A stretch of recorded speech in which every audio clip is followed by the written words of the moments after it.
नमस्कार दोस्तों, आज मैं एक विषय पर बोलने जा रहा हूँ। ये ऐसा विषय है जो सबको ज़रूरत है।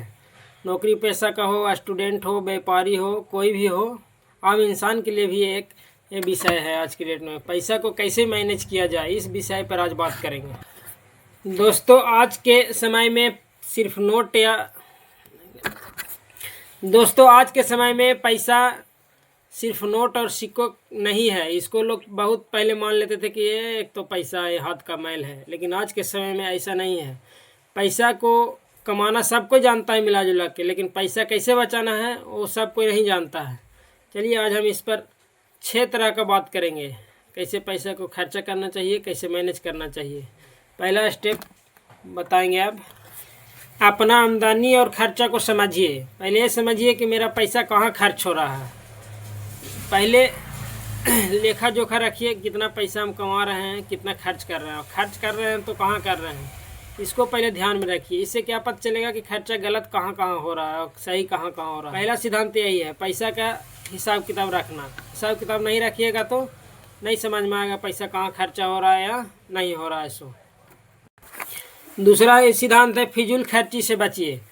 फिजूल खर्ची यानी कि आप कहीं भी मार्केट में निकले, सेल लगा हुआ है, ये आपको ज़रूरत नहीं है तो उसको ख़रीद मत लीजिए। बहुत सारे लोग का आदत रहता है, मार्केट में गए, सेल दिखा के सेल लगा हुआ है, ख़रीद लो। बहुत ऐसा सामान है जिसको कोई ज़रूरत नहीं है, लेकिन दिखावा के लिए उसको ख़रीद लेना है। लेकिन ऐसा कदम नहीं उठाना है। इससे क्या होगा कि आपका फिजूल खर्ची बचेगा, और जब तक आप फिजूल खर्ची को नहीं बचाइएगा, पैसा आपको मैनेज नहीं हो पाएगा।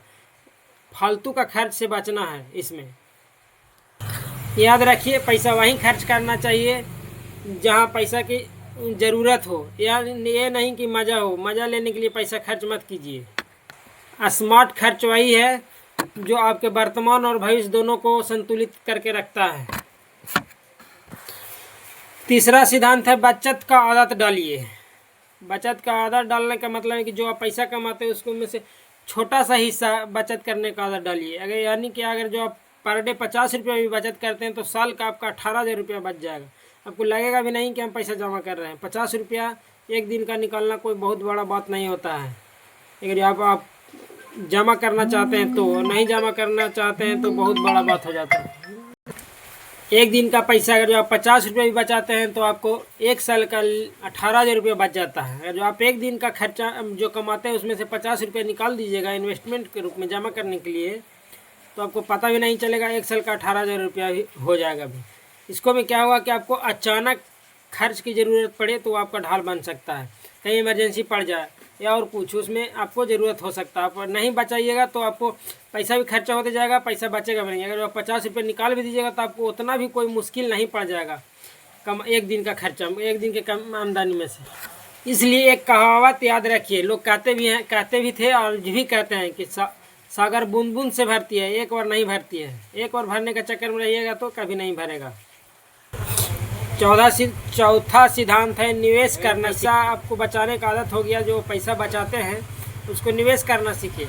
अभी तो बहुत से लोग कहते हैं कि बैंक में फिक्स डिपॉजिट कीजिए, म्यूचुअल फंड में डालिए, शेयर मार्केट में डालिए, या छोटा व्यापारी अपना कर लीजिए उसी पैसा से। तो अगर जो आपको ज़्यादा नॉलेज नहीं है तो बैंक में जाइए, फिक्स डिपॉजिट कर दीजिए। उससे क्या होगा कि आपका पैसा भी सेफ रहेगा। शेयर मार्केट में आपको नॉलेज नहीं रहेगा, आप गलत जगह पैसा लगा दीजिएगा तो पैसा आपका जा भी सकता है। अभी के डेट में फिक्स डिपॉजिट कर दीजिए, जो आपको पैसा घर में रखा हुआ रहेगा या बैंक में ऐसे रखिएगा, उससे अच्छा है कि फिक्स डिपॉजिट कर दीजिए, कुछ पैसा बढ़ते रहेगा। या आपको लगता है कि छोटा व्यापारी हम बन जाएं तो आप उसी पैसा सब व्यापार कर लीजिए। कोई भी व्यापार करने के लिए एकदम से बड़ा नहीं करना चाहिए, क्योंकि नॉलेज भी ज़रूरी है। छोटा सा स्टार्ट कीजिएगा तो धीरे धीरे आपको नॉलेज भी होगा। आपको जो अच्छा लगे, फिक्स डिपॉजिट करना, म्यूचुअल फंड में, शेयर मार्केट में, छोटा व्यापारी बनना, तो आप बनिए। वॉरेन बफेट, अगर आप सोते समय पैसा नहीं कमा रहे हैं तो आप ज़िंदगी भर कमाते रहिएगा। सोते समय पैसा कमाने का आदत डालिए, तो आप आगे जाके नहीं भी काम कीजिएगा तो भी आपको पैसा बनेगा। इसलिए पैसा सिर्फ बचा कर नहीं रखिए, उसको काम पर लगाइए। काम पर उसको लगाइएगा तो वो भी पैसा आपको कमा के देगा, तो आपको पैसा में बढ़ोतरी होगा। 5वां सिद्धांत है, कर्ज से दूरी बनाइए।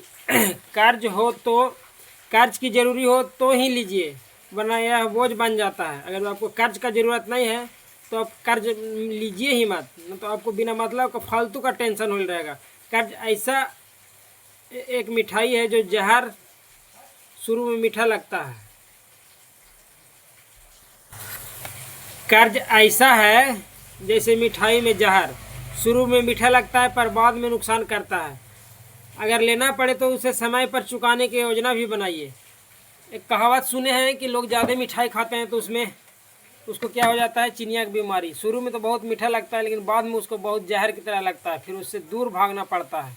अगर जो कर्ज लेने का ज़रूरत भी पड़े, लेने से पहले आप उसको योजना बना लीजिए कि कैसे हमको पैसा उसको पे करना है, जमा करने का। मंथली कर्ज लीजिएगा, लोन लीजिएगा तो मंथली ही जमा करना पड़ेगा। उसको पहले आप अपना एक टारगेट बना लीजिए कि इतना हम पैसा जमा करना है। अगर नहीं जमा करने का सक्षम है तो बड़ा काम करने से अच्छा है कि आप छोटा ही काम कर लीजिए, लेकिन कर्ज से दूर रहिए। छठा सिद्धांत है फाइनेंशियल एजुकेशन हासिल करें। हम गणित, विज्ञान, इतिहास सब पढ़ते हैं स्कूल में, लेकिन स्कूल में ये नहीं समझाया जाता कि पैसा कैसे कमाना चाहिए, कैसे खर्च करना चाहिए। अगर हम बचपन से यह सीख ले कि पैसा कैसे इस्तेमाल करना है तो हम न सिर्फ बल्कि संतुलित और सुरक्षित भी जी सकते हैं। इसलिए फाइनेंशियल एजुकेशन ज़रूर लीजिए कि पैसा कहाँ खर्चा करना चाहिए, कहाँ नहीं खर्चा करना चाहिए, कैसे जमा करना चाहिए, कहाँ इन्वेस्ट करना चाहिए। इसका भी शिक्षा लेना बहुत ज़रूरी है आज के समय में।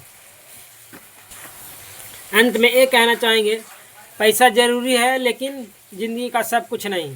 पैसा हमारा सेवक होना चाहिए, मालिक नहीं। अगर हम उसे सही दिशा देंगे तो वह हमारी हर ज़रूरत पूरी करेगी, लेकिन अगर हमने उसे मनमानी करने दी तो वह हमारी ज़िंदगी को नियंत्रित कर लेगा। इसलिए दोस्तों, कमाइए पर समझदारी से, खर्च कीजिए पर जिम्मेदारी अपने भविष्य के लिए।